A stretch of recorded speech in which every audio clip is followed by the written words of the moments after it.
Bom Bom dia dia a a todos, todos, ou ou boa boa noite, noite. depende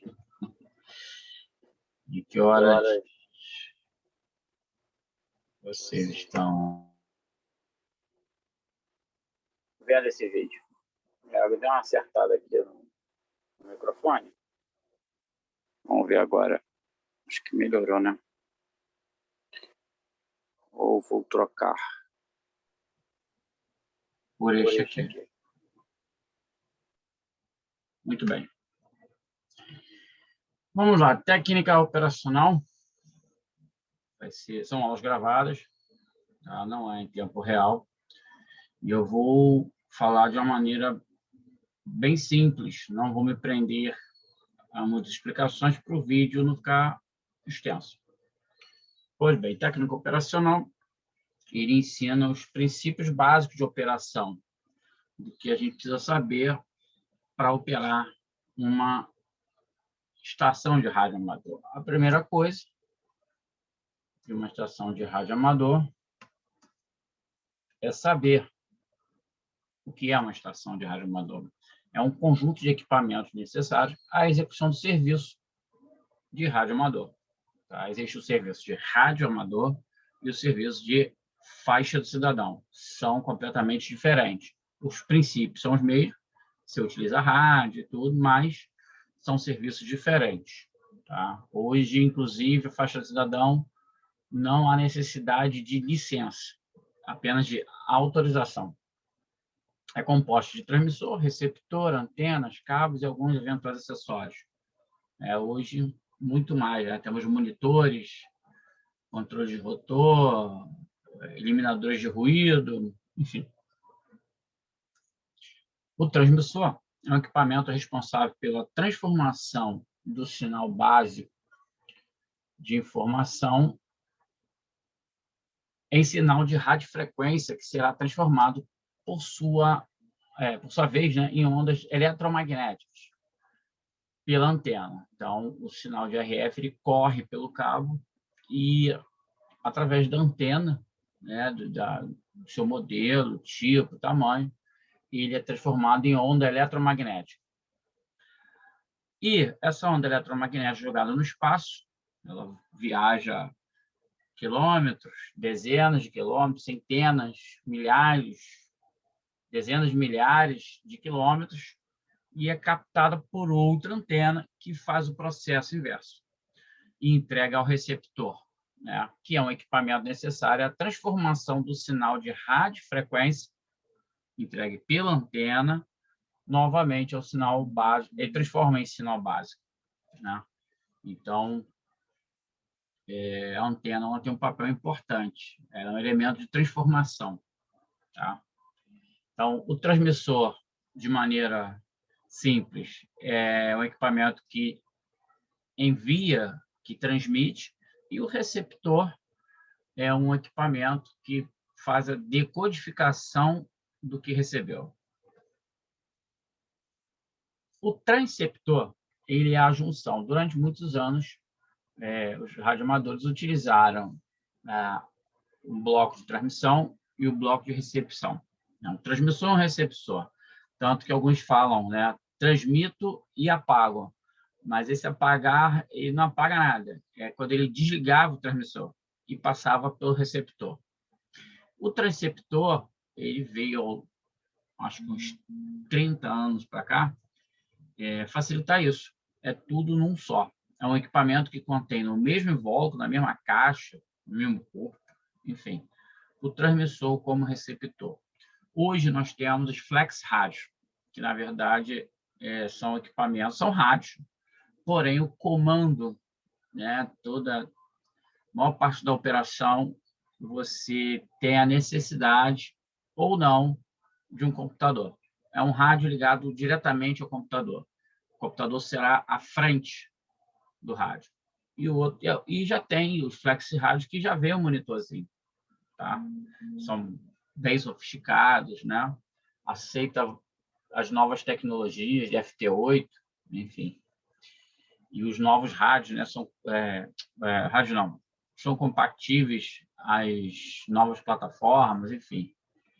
São rádios bem modernos e bem caros. Esse parágrafo aqui fala de equipamentos experimentais, né? Uma das atividades que envolve o radioamadorismo é a construção de equipamentos artesanais, transmissores, receptores, transceptores, né? Tem muita gente que faz equipamentos QRP de baixa potência de maneira artesanal, né? Os QRP, ararinhas, enfim. E existe uma tolerância para esses equipamentos, tá? Diagrama de bloco dos diversos equipamentos. Eu vou falar de uma maneira bem sucinta, tá? Transmissores. Você vai sempre identificar um transmissor pela presença do microfone e da antena, tá? Sempre que tiver o microfone, a antena é transmissor. Se não tiver alto-falante, ele é transmissor. Se tiver alto-falante e microfone, ele é um transceptor. AM, o sinal de áudio do microfone é amplificado e é aplicado ao modulador de amplitude. Por isso que o AM é chamado de amplitude modulada, que tem um modulador de amplitude. Na série do amplificador classe C, citado pelo circuito gerador de radiofrequência, o VFO, o sinal de saída deixa amplificado linearmente para manter fidelidade de amplitude, se necessário, filtrando quanto aos harmônicos. Então, acontece quando o rádio transmite, ele pode espalhar, vamos dizer assim, frequências diferentes, múltiplas. Tá? Por exemplo, estou transmitindo 27, de alguma maneira eu posso gerar 54, 108. Então, eu preciso amplificar de forma linear, numa linha só, 27, ou 28, ou 7, ou 14, eu não posso ter outras amplitudes. Né? Então, quando você identifica microfone e antena, um transmissor. E aí, quando você vê um modulador de amplitude, ele é AM. Ele passou direto para o CW, achei que ele fosse... Vamos para o FM. O FM é bem parecido com o AM. A diferença vai estar onde? No modulador de frequência. O AM, ele modula de amplitude. Olha só, vou voltar aqui, avancei. FM, olha lá, modulador de amplitude. E no FM, eu vou ter um modulador de frequência. Sinal de áudio microfone, levado ao modulador de frequência, que diz que ele é FM, que atua sobre o oscilador de FO. Este é amplificado na classe A, não há problemas de fidelidade, o FM não gera harmônicos, tá? Não há problema de fidelidade, mas em algumas literaturas fala de harmônico, outras dizem que em FM não gera harmônico por causa... Quer dizer, ele gera, mas esses harmônicos são dificilmente capturados. Então, há quem diga que, na verdade, não gera. Mas isso não importa para a gente. Tá? Ele é a mesma coisa que a AM. Microfone, modulador e antena. Tá? Então, você olhou lá, microfone, antena, transmissor. Modulador de frequência é em FM. Essa questão de harmônicos é uma discussão pouco longa. Então, a gente não vai se prender a isso, não. Vamos voltar aqui, que ficou um no meio. CW, sinal de radiofrequência, e cita um amplificador classe C, não linear, pois não tem compromissos com a fidelidade, né? O que é chaveado pelo manipulador. O manipulador é um dispositivo de 0 ou 1. Ou ele está aberto, ou ele está fechado. Tá? É como se fosse um botão de campainha. Você aperta, ele gera o sinal, você solta, ele cessa. Este sinal amplificado de classe C, se necessário, filtrado quanto a harmônicos e entregue à antena. Tá? Então, eu tenho manipulador e tenho antena. é o que basta. Tá? Ele é um transmissor de CW, ou telegrafia ou código Morse. SSB, no caso aqui é um pouco mais complexo. O sinal de áudio do microfone é levado a um modulador de amplitude balanceado, que elimina a portadora, excitado pelo sinal de RF proveniente do VFO com amplificador classe C. Forma-se o sinal de SSB. Ele retira a portadora, fica só transmissão de áudio. Este é filtrado por um filtro de SSB amplificado linearmente, tem que manter a fidelidade, filtrado quanto aos harmônicos entregues às antenas. Tá? Então, ele é bem parecido com os principais, porém, ele não tem portadora. Ele tem um filtro de SSB, tá? O modulador de amplitude balanceado retira a portadora, passa para o filtro de SSB para poder linear ele, joga no amplificador linear, que também alinha, um filtro de saída, né, para poder filtrar possíveis harmônicos e antena. Tá? Então, isso acontece muito, esses harmônicos, em SSB, quando se usa amplificadores lineares desalinhados. Tá? Existe um equipamento chamado de amplificador que ele fica fora do rádio. Esse amplificador ele é dentro do rádio, que dá a potência do rádio. E o amplificador externo, né, ele aumenta a potência da estação. E se ele estiver descalibrado, justamente essa parte do amplificador linear do equipamento, e você consegue falar em... Quer dizer, falar não, né? Você é escutado em frequências diferentes. Né? Você está em 7, mas tem alguém te escutando em 14, o outro está escutando em 21, mas você só escuta em 7. E o pessoal está escutando os seus harmônicos. Tá? Não é só o amplificador que gera harmônico, não. Tá? Fios, né? Você coloca uma antena perto de um varal de roupa de fio, se ele tiver um tamanho múltiplo de antena, ele pode gerar um harmônico. Ele é uma falsa antena. Aí isso a gente vai falar mais para frente. Receptores, AM, FM, tá? Os receptores, o que vai diferenciar vai ser o receptor, a antena e o alto-falante. O sinal da antena é amplificado, é recebido pela antena e amplificado por um amplificador de RF linear e levado ao conversor que, através do oscilador local, gera FI. Esta é amplificada passando por um filtro de largura conveniente para AM ou FM. O sinal, então, é entregue a um detetor de AM ou FM, cuja saída vai ao amplificador de áudio e ao alto-falante. Eventualmente, uma linha de controle automático de ganho existe para manter a saída mais estável possível e evitar saturações nos amplificadores de RF e FE. Basicamente, aquele radinho AM, FM que o pessoal escuta jogo. Tá tudo ali. Claro que, se você abrir, você vai ver centenas de componentes, mas, basicamente, iria montado assim. CW, um receptor de CW, alto-falante e antena, praticamente a mesma coisa. Só que em CW costuma-se usar em SSB, sem portadora. Então, você só vai escutar o sinal do CW, né? O áudio do CW.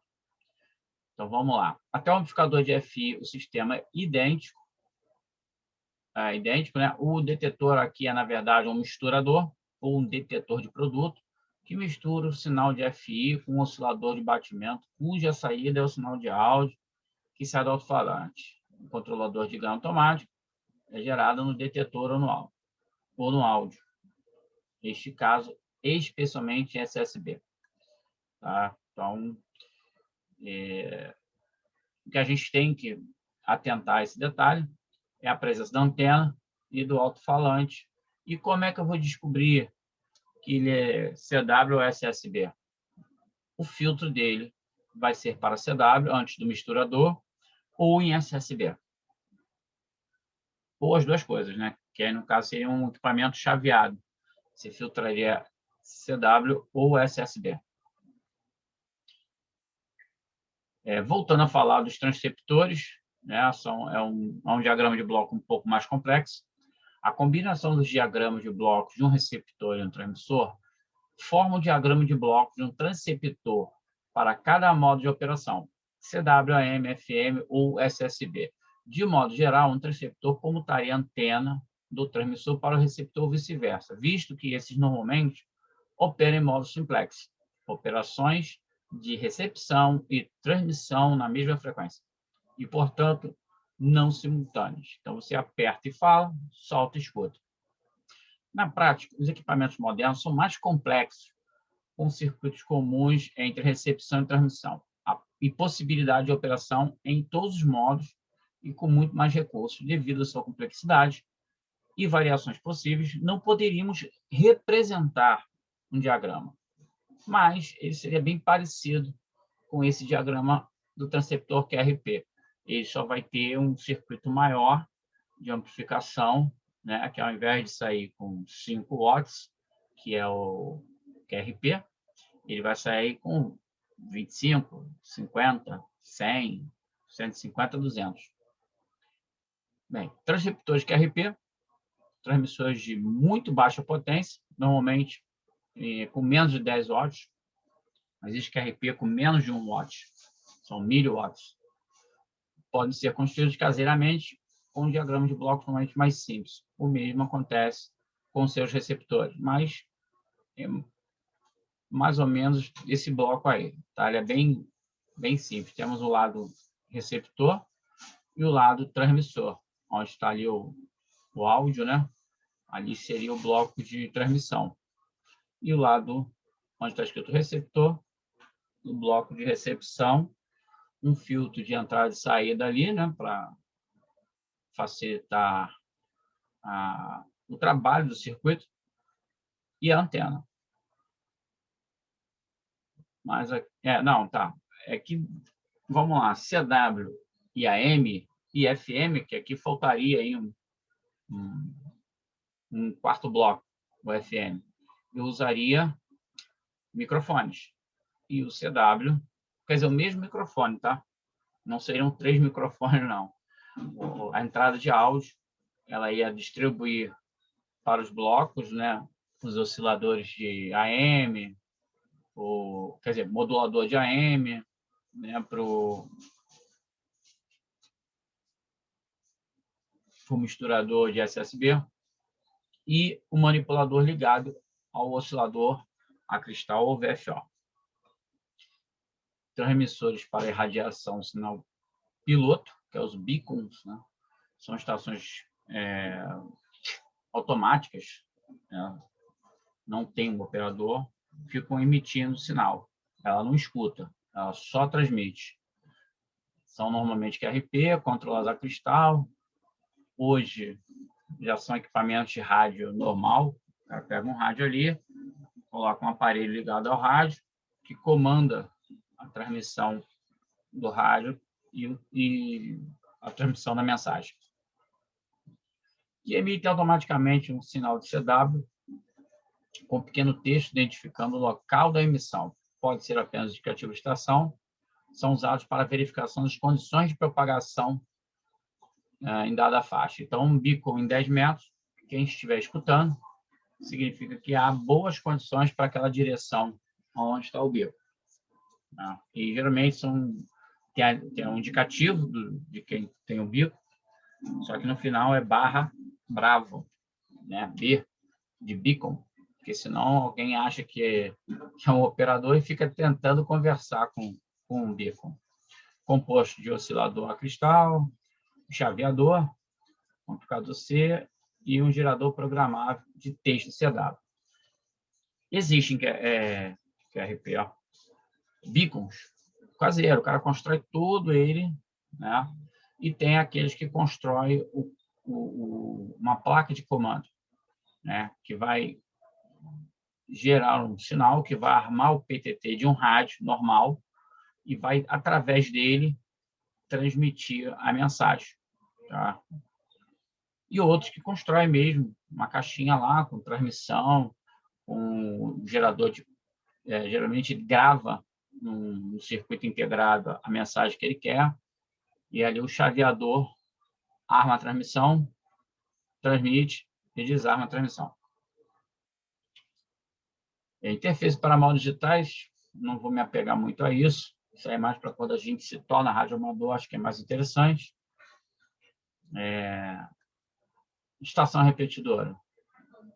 Em VHF, geralmente, mas existem repetidoras em 6 metros e também 10 metros. 29, 1000 e alguma coisa, não lembro agora. Existe uma repetidora, se eu não me engano, na Califórnia. E quando tem boas condições de propagação, você consegue armar essa repetidora.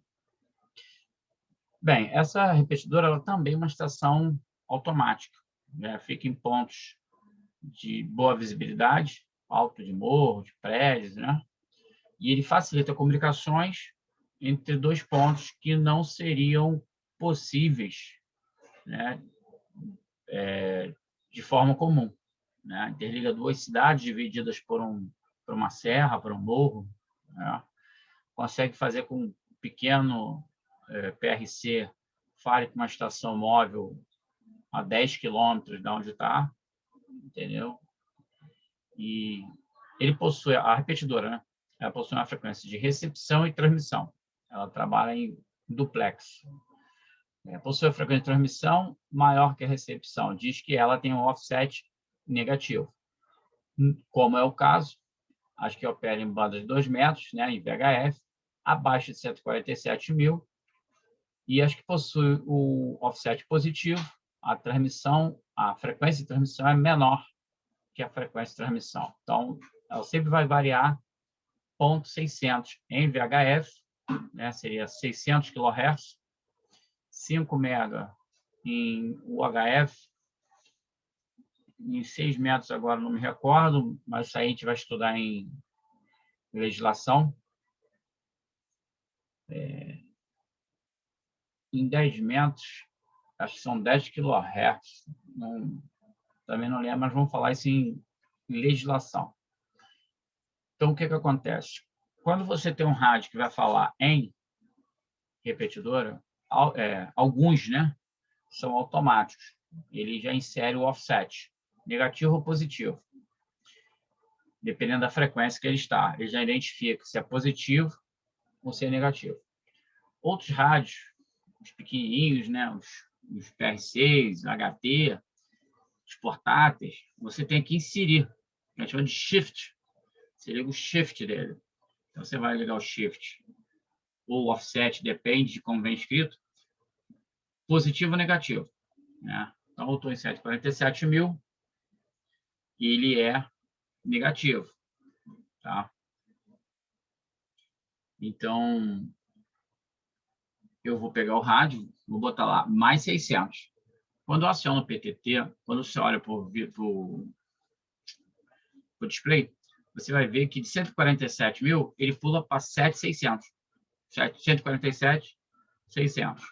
Porque ele vai para a frequência de escuta da repetidora. A repetidora começa a escutar e começa automaticamente, simultaneamente, retransmitir o que você está falando. Você não escuta, a não ser que esteja um segundo rádio na frequência de saída da repetidora. E aí, essa frequência de saída da repetidora é a frequência de transmissão dela. Então, a frequência de recepção, frequência de entrada. A frequência de transmissão, frequência de saída. Então, se você tiver um segundo rádio ali, você vai se escutar falando. Tá? Então, tem essa diferença de 600 Hz. Tá? 600 kHz. Porque não tem como você falar e transmitir na mesma frequência, que eu, pelo menos, eu ainda não conheço. Tá? Mas, e aí você pode ter, nós vamos até ver o bloco da repetidora.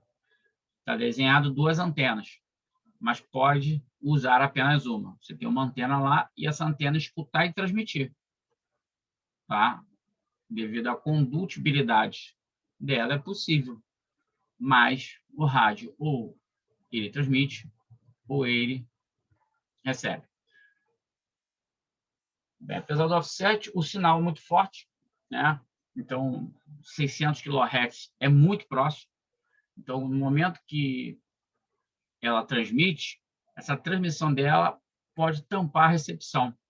Então, o que foi criado para evitar isso? São chamados filtros de cavidade, justamente para filtrar ao máximo daquele sinal, para evitar que ela acione a própria recepção.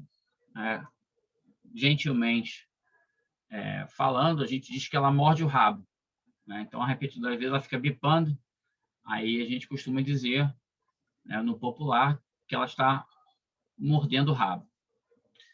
Bem, apesar do offset, devido ao sinal forte do transmissor na entrada do receptor e a seletividade finita, quando o transmissor é colocado no ar, bloqueia o receptor. Para isso, ser evitada é necessária a colocação de um filtro de alta seletividade na banda de passagem e alta atenuação na banda de rejeição. Então, você tem uma filtragem na recepção, né? Os filtros de cavidade são tubos, são feitos tipo como se fossem tubos fechados, né? 3 ou 4. Então, ele tem um para transmissão e um para recepção. Então, você estreita a recepção, tá? E você estreita também a recepção e a transmissão. Onde eu parei aqui? Para isso ser evitado, é necessária a colocação do filtro de alta seletividade na banda de passagem e alta atenuação na banda de rejeição, além de se recomendar fortemente antenas separadas para a transmissão e recepção. Isso significa que o receptor capta somente os sinais de sua frequência e rejeita fortemente sinais do transmissor. Para conseguir isso, é necessário que se utilize filtros de alta qualidade implementados em cavidades ressonantes. A atenuação da banda de passagem, né, ou banda passante, frequência de recepção, é desprezível, enquanto que atinge na ordem de 90 a 100 decibéis na frequência de transmissão. A calibração desse filtro é muito crítica e deve ser efetuada com equipamentos especiais e por pessoal especializado. Tá? Então, quando ele fala que se recomenda 2 antenas, é aquilo, você pode usar 2, mas numa situação de impossibilidade, uma só. Mas aí você vai ter a proximidade das 2 frequências. Tá? Isso é ruim. Bem, aqui é o bloco, repare 2 antenas. Aí, do lado esquerdo da tela, filtro de cavidade, que liga para o receptor. O transmissor também passa pela cavidade, tá? É que o desenho foi mal feito mesmo. Então, filtro de cavidade, receptor, transmissor e um sistema de controle, uma placa controladora que percebe o sinal de recepção, comanda o PTT do rádio transmissor. Você pode ter um terceiro rádio ali, para ser um rádio remoto, para comandar, controlar a repetidora, colocar identifiers, enfim. Então, você pode ter um terceiro rádio, mas ele não participa do bloco, ele é apenas um acessório. Ou você pode entrar pelo receptor e inserir comandos de TDMF para ligar, desligar, enfim, fazer alguns comandos remotos da repetidora. Aqui um desenho que mostra, né? Temos a repetidora representada pela torre. Então, eu tenho dois HTs, 2 walk-talks, ou PR6, ou portáteis, que falam entre 4 a 6 quilômetros. Isso é relativo, tá? Mas eles não conseguiriam falar com um carro que está 30 quilômetros, a base que está 15 quilômetros, dependendo da sua posição. Então, eu utilizo a repetidora, que faz com que todas essas estações consigam se falar. Tá? Quando a gente fala relativo, por exemplo, se eu estiver no alto do morro, com com um rádio de mão, eu amplio minha área de alcance para até 100 quilômetros, depende das condições, do equipamento, da antena que eu estou utilizando, para falar até 100 quilômetros. Tanto que a repetidora, ela, dependendo da posição dela, das condições de propagação, ela pode atingir mais de 1.000 quilômetros. É possível. Aqui foi a explicação que eu dei. Bem, vamos falar de antenas. Antes de falar de antena, quero pedir desculpa. De vez em quando eu erro as palavras, mas eu estou com retorno aqui no ouvido. Aí, quando você fala se escutando, tem um pequeno delay, e esse delay te atrapalha. Antenas. Uma antena nada mais é do que um acoplador de energia entre o sistema de rádio e o espaço livre. Se uma grandeza elétrica, por exemplo, a tensão, é observada numa tal antena, vê-se que esta grandeza se move sobre o condutor que constitui a antena sob a forma de uma onda. Se essa onda atinge o extremo do fio e, portanto, não pode continuar, ela tem que retornar sobre o mesmo formato, uma onda estacionária na antena. Não confundir com estacionária na linha de transmissão, estamos falando de antena. Se o tempo para ir e voltar ao mesmo tempo de observação for múltiplo do período, a antena é dita como ressonante e é equivalente a um resistor puro, e não ressonante, caso ao contrário. Né? Se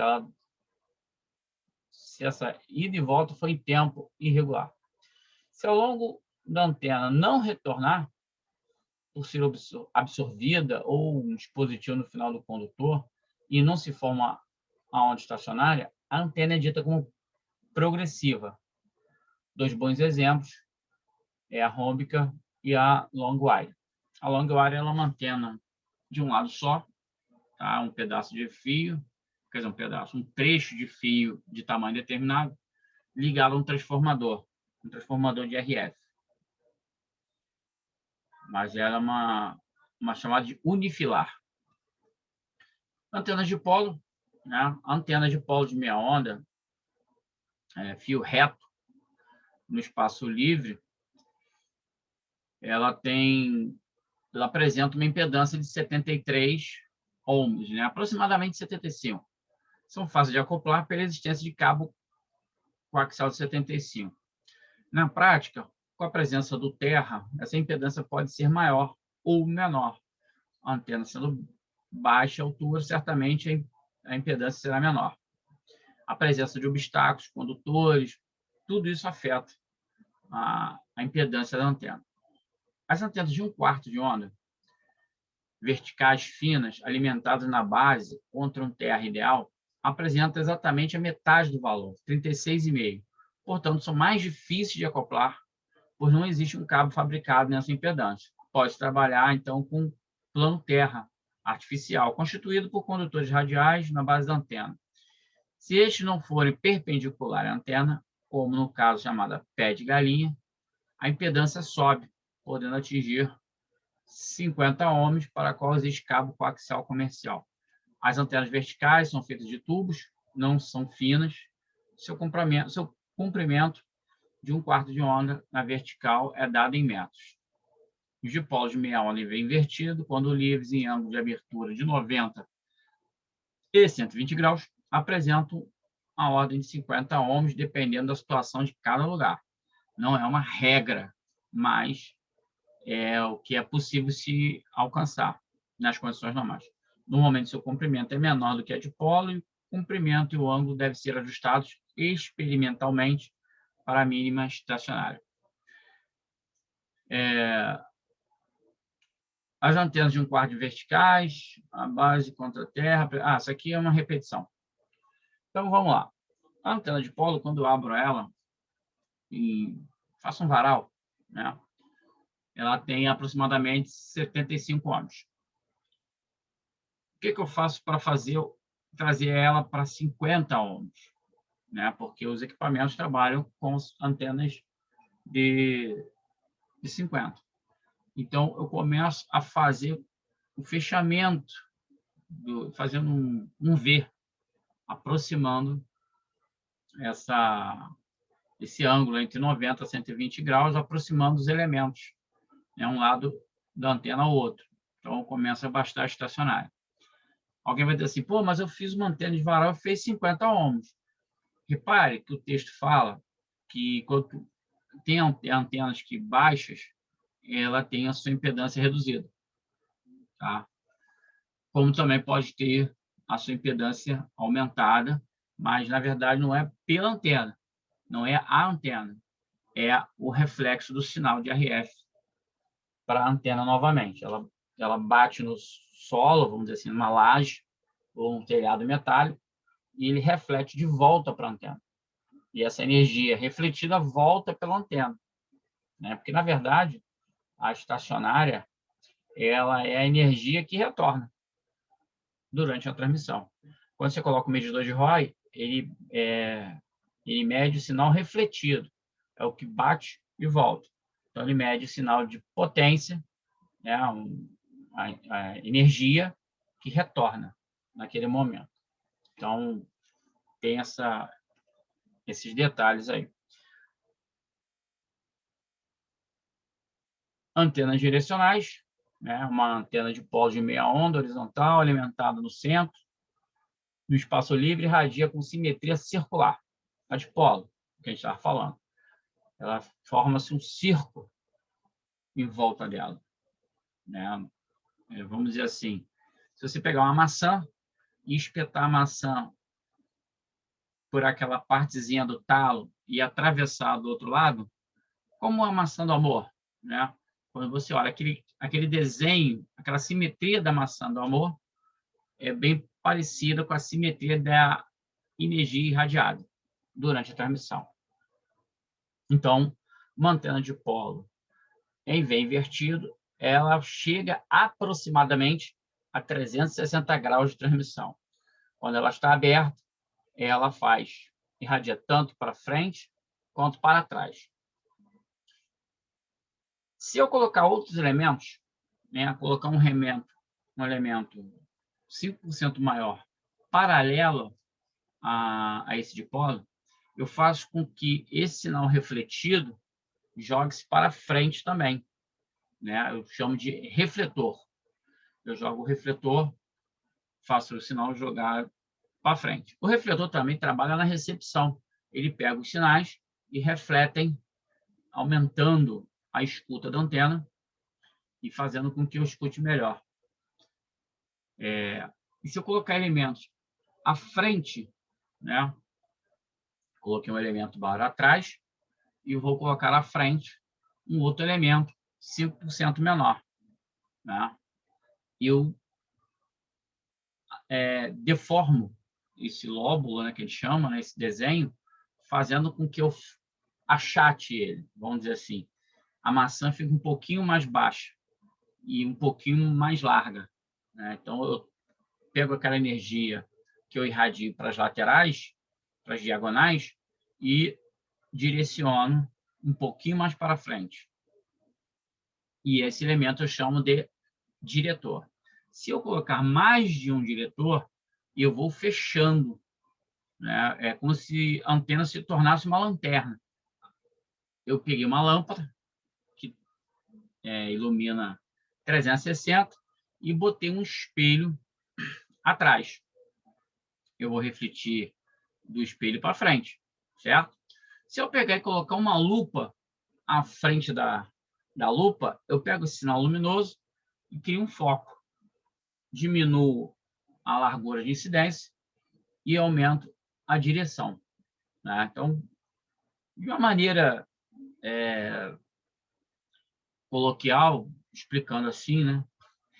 Meio louca, mas é bem parecido com isso aí. Eu estou até para montar uma maquete desse tipo, na lâmpada, o refletor de espelho e uma lupa. Então, quanto mais você for botando lupas ou diretores, mais estreita vai ficando a antena. Tá? E isso aí é uma antena direcional, porque ela apenas transmite para frente e escuta um pouco atrás. Tá? Acontece a antena escutar de costas também, mas seu maior ganho é pela frente, para onde estão os diretores. Antenas direcionais, nós temos aí a IAG, à sua esquerda temos uma antena para 6 metros, ela tem um refletor, o irradiante e 2 diretores. Então, à direita é o elemento refletor, repare que ele é maior. Um pouquinho para a esquerda, eu tenho o elemento irradiante, que tem uma vareta um pouquinho menor, que é o elemento excitador. Tá? Dali que sai energia, que reflete no irradiante, que vai irradiar, refletir e direcionar. Quem vai direcionar? Os 2 elementos da direita, da esquerda, desculpa. Eles são um pouquinho menores e estão um pouquinho mais distantes. Tá? Tem uma antena de 144 VHF, se repare que ele tem 3 refletores atrás e vários diretores à frente. Então, a diretividade dessa antena é bem grande.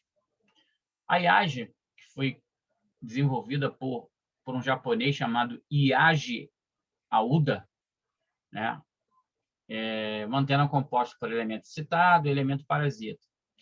Eles não são excitados de forma direta. Agora, tem as antenas também com alimentação direta, direto no elemento de alumínio. Paralelos ao elemento excitado. Normalmente, o refletor 5% maior que o excitado e os diretores 5% menor que o excitado. Antena de quadra, antena composta pelos mesmos elementos da IAG, porém, esses não são elementos retos, e sim em quadros feitos com fios condutores. Os comprimentos do elemento excitado é o total de meia onda e as parasitas com a proporção da IAG, 5% maior, 5% menor. É mais fácil o casamento com a linha, no caso da quadro, por ser de impedância original, não ser os parasitas, maior que o caso da IAG. Podendo ser construída com fio, é uma antena muito leve e resistência ao vento. Mais ou menos. E temos a parabólica de revolução, uma antena parabólica como outra qualquer. Tá? Só que ao invés de ter aquele... Esqueci o nome daquela pecinha ali, mas enfim, ele vai ter uma pequena dipolo, uma antena ali, que vai bater na parabólica e refletir na direção que ele quer, da mesma maneira que ele vai ouvir somente o que a parabólica direcionar para ele. Tem a cilindro parabólica e a helicoidal, que ela tem um refletor, né? Vamos colocar assim uma grade atrás dele, e ele tem uma espiral. A antena tem uma espiral. Ela é de multipolarização, tanto que ela irradia tanto vertical quanto horizontal, e tem um excelente ganho. A Discone, que na verdade é mais uma antena para recepção do que para transmissão, é formada por um cone com vértice para cima e sobre eixo um disco. Possui banda larga, pode atingir 4:1 em frequência, normalmente encontrado em VU, mas alguns amadores já construíram para 20 metros, com sua banda atingindo 54 sem dificuldade. O disco é isolado do cone e a abertura deixa em ordem de 60 graus. Em HF e mesmo em HF baixo é necessário que o cone e o disco sejam feitos de fios no lugar de chapa inteira, para menor interação com o vento. Elementos parasitas são condutores que possuem correntes induzidas pelo elemento da antena, onde é conectado o cabo. Então, o parasita ele não tem ligação elétrica. Modifica suas características de direção da antena, normalmente são paralelas ao elemento próximo deste em relação à onda. O medidor de ROI, como eu falei, ele vai medir a energia que retorna, tá? Para a prova, assim, para a gente não tem muito interesse, mas é uma leitura que eu recomendo. Vamos falar de propagação. Em HF, o Sol, através de sua atividade própria, com as manchas, né, emite radiação ionizante, entre outras. Essas, né, como o ultravioleta, ionizam a nossa atmosfera uma camada chamada ionosfera. Todo mundo sabe que a ionosfera que ela é extremamente importante, protege a camada de ozônio, enfim.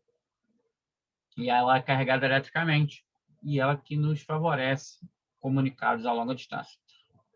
O número e tipo de manchas solares está relacionado com a propagação. Uma quantidade mais útil no estudo de propagação de HF é o índice de fluxo solar, que está diretamente ligado às manchas solares. Maior quantidade, maior fluxo. De acordo com o meio de propagação, as ondas podem ser classificadas como ionosféricas, troposféricas e terrestres. Essa questão de número de manchas, isso é um estudo bem complexo. Para quem gosta desse tipo de estudo, eu recomendo, porque é muito bacana. Tem aquela coisa de, se tiver muitas manchas, vamos ter uma ionização muito alta, e aí você acha que vai falar muito, mas, na verdade, interfere, né? Ela cria uma carga elétrica, vamos dizer assim, em volta do planeta.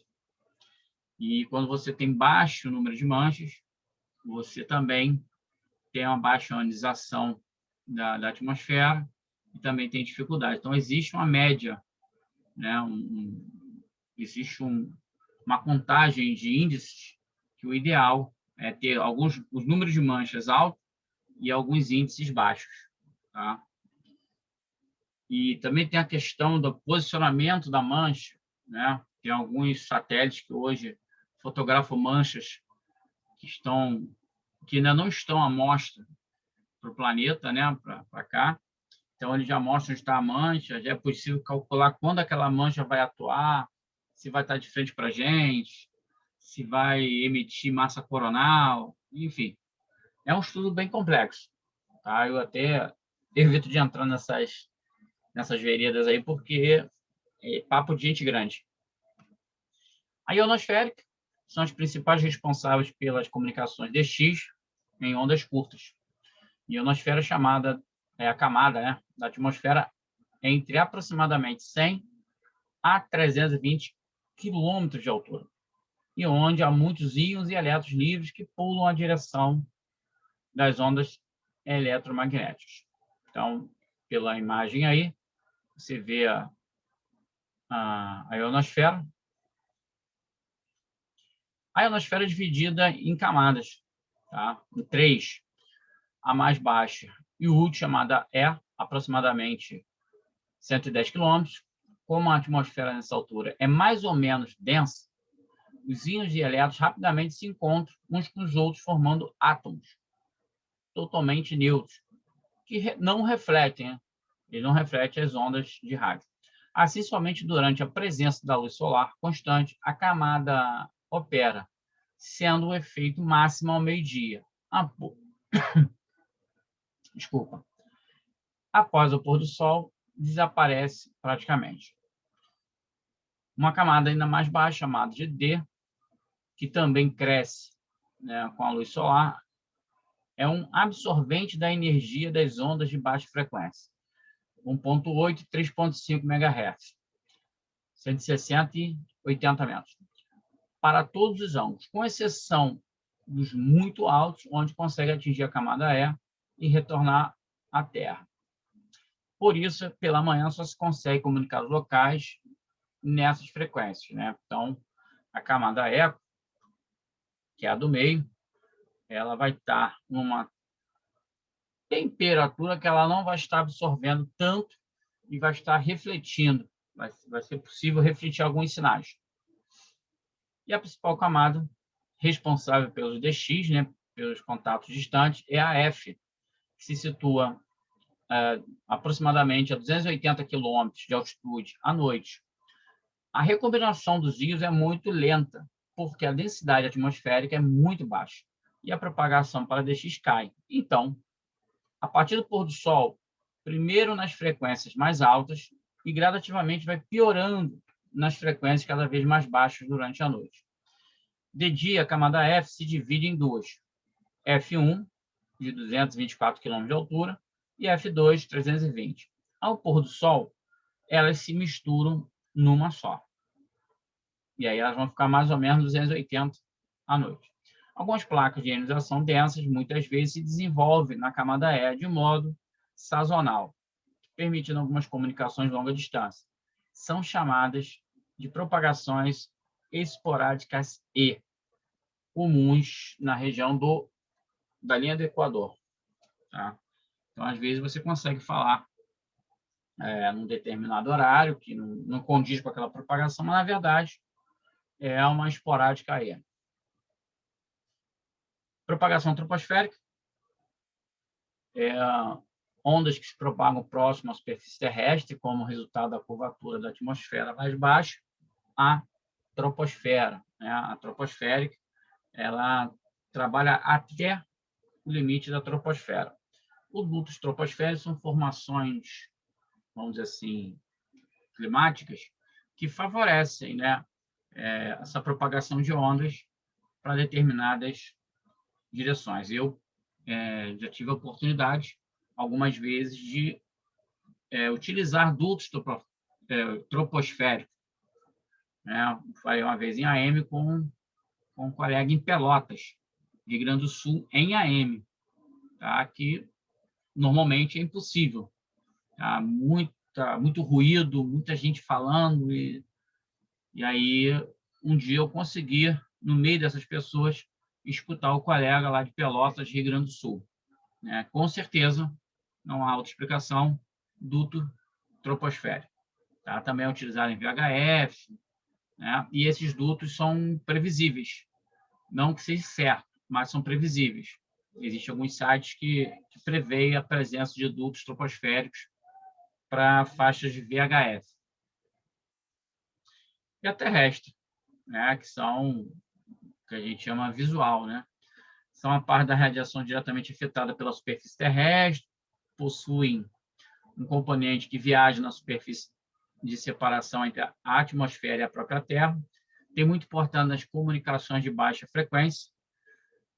Quando a onda é polarizada horizontalmente, as ondas terrestres sofrem muita perda devido às correntes induzidas na Terra. Se a polarização é vertical, a perda é muito menor. Exatamente por isso, é muito pouco fácil cobrir distâncias por ordem de 100 km ou mais de 80 e 160 metros com antenas verticais, mesmo pela manhã, quando há propagação atmosférica nessas faixas. Então, essas faixas 180 e 3,180, 1,8 mega e 3,5 mega, 160 e 80 metros, respectivamente, são faixas que a gente tem uma certa dificuldade em falar por causa das condições de antena, condições climáticas e de propagação. Ok? Eu tenho aqui, nesse slide existe um pequeno questionário, mas isso aí os senhores encontram na internet.